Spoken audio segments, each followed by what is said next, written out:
ওল অনেকে ভালোবাসেন না বলে খান না, আবার অনেকে ভয়ে খান না। ভয়টা কোথায়? এই যে হাত চুলকানো, গলা চুলকানোর ভয়। আজকে আমি নিরামিষ একটা ওলের পদ করে দেখাবো, যার নামটা যেরকম সুন্দর, খেতেও হয় ততটাই সুন্দর। আর হাত চুলকানোর প্রবণতা বা গলা চুলকানোর প্রবণতা একদম নেই। এনিওয়ে, নমস্কার বন্ধুরা, পিঙ্কির আহারের দরবারের আর একটি নতুন পর্বে আপনাদের সকলকে স্বাগত জানাই। দেরি না করে বরং শুরু করি, বলুন। আচ্ছা, ওল কিভাবে করলে একদমই হাত গলা কিচ্ছু চুলকাবে না সেটা বলি। হাতটা একটু চুলকাতে পারে, বাট গলা চুলকাবে না, তার গ্যারেন্টি আমি নিচ্ছি। ওলটাকে প্রথমে একটু সেদ্ধ করে নেবেন। যদি সময় হিসেব করেন, মিনিট 5 সেদ্ধ করে নিয়ে জলটা ঝরিয়ে নিলেই হবে। তাহলেই দেখবেন ওলে গলা চুলকানোর প্রবণতা একেবারে মিনিমাম হয়ে যাবে। যদিও এখন চুলকায় না, তবুও যারা ভয় পান তারা কিন্তু এই ট্রিক্সটা ফলো করতে পারেন। ওলটা সেদ্ধ হয়ে যাওয়ার পর আমি ওলটাকে জল ঝরিয়ে নিয়ে নেব। আর অপর দিকে একটা কড়াইতে পর্যাপ্ত তেল দিয়ে দিয়েছি, কিছুটা সর্ষের তেল দিয়ে দিলাম। আর ওল বলুন, কচু বলুন, এগুলোতে কিন্তু একটু বেশি পরিমাণে তেলেরই প্রয়োজন হয়। তো আমি যা তেল দিয়েছি তাতে কিছুটা আলু ভেজে নিলাম, একটু বড় সাইজের আলু। একটা মশলা তৈরি করে নেবো, জানেন। সেই মশলাটায় রয়েছে 1 চা চামচের মতো হলুদ গুঁড়ো, 1 চা চামচ জিরে গুঁড়ো এবং 1 চা চামচ ধনে গুঁড়ো। আর রঙটা যাতে সুন্দর আসে সেই জন্য কাশ্মীরি লাল লঙ্কার গুঁড়ো। তবে এখনকার কাশ্মীরি লাল লঙ্কায় আমি দেখছি একটু ঝালও হয়ে যায়, তো সেই কথা চিন্তা করে লঙ্কাটা অ্যাড করবেন। এটাকে একটু জল দিয়ে ভিজিয়ে রেখে দিলাম, পরবর্তী রান্নায় সুবিধা হবে সেই জন্য। যদি না করে থাকেন, এই ট্রিক্সটা একটু ফলো করতে পারেন, দেখবেন বেশ লাভবান হবেন। কিন্তু যা তেল ছিল তার মধ্যে আরও কিছুটা তেল দিয়ে দিলাম, মানে আলুটা ভেজে তুলে নেওয়ার পর যে পরিমাণ তেল ছিল তাতে আরেকটু তেল দিয়ে দিলাম এবং দিয়ে একটা বড় সাইজের তেজপাতা একটু ফাটিয়ে দিয়ে দেবো ফোড়নের জন্য। আমি ওই তো তেজপাতা আর জিরে এবং একটা শুকনো লঙ্কা, চেরা শুকনো লঙ্কা। এরপরে রঙটা যাতে খুব সুন্দর আসে সেই জন্য আমি দিয়ে দেব চিনি।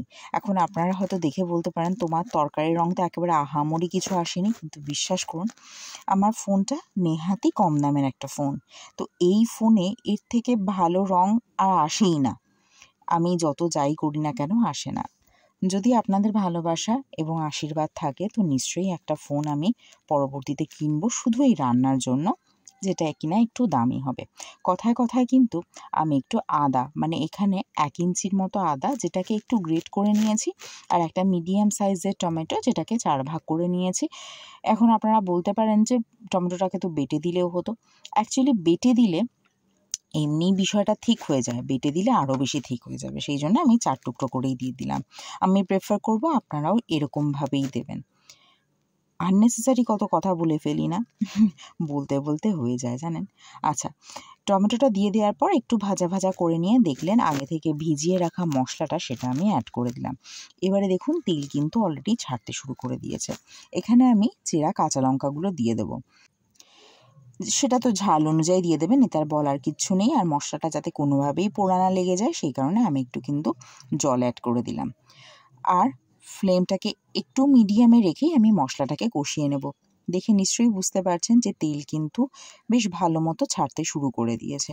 তো এই অবস্থায় আমি আগে থেকে সেদ্ধ করে রাখা, মানে বলতে পারেন ওই 30% সেদ্ধ করে রাখা ওল এবং ভেজে রাখা আলু, সেটা অ্যাড করে দিলাম। দিয়ে এবারে খুব ভালো করে মশলার সাথে এটাকে কষিয়ে নেব। প্রয়োজনে একটু জল দিয়ে দেবেন যাতে মশলাটা পুড়ে না যায়। এবারে মশলার সাথে ওল আর আলুটাকে খুব ভালো করে কষিয়ে নেব।